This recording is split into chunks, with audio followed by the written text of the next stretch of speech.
ខ្ញុំមានបទពិសោធន៍ខាងបំបៅដើមទុរេនបងប្អូនបើបងប្អូនរៀបរាប់ប្រាប់ឲ្យចេះដឹងទាំងអស់គ្នាបំបៅដើមទុរេនមិនមែនបំបៅដើមទុរេនបានថងទេណាបងប្អូនបំបៅដើមទុរេនដូនតា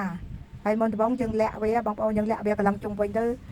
បើមេទូយើងលាក់ល្បាក់ប្រហែលជា5ផឹងទៅតែបើមេធំយើងលាក់ល្បាក់ប្រហែលជា6 7ផឹងទៅបងប្អូនយើងលាក់វាស្មើហើយយើងកោសយកសម្បកវាចេញ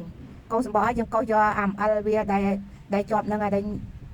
ដើមទុរេននោះអាំអិលសបងប្អូនយើងកោសវាចេញលេងហើយបានយើងទុកវាចោលល្បាក់ប្រហែលជា1ម៉ោងឲ្យវាស្ងួតទៅអស់ហើយបងប្អូន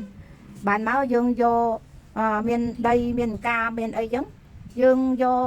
ដាក់ចូលនឹងអាស្បៃខ្មៅក៏បានអាស្បកដងបានតែខ្ញុំដាក់អាស្បៃខ្មៅដាក់ចូលហើយបានខ្ញុំដាក់រុំវាទៅ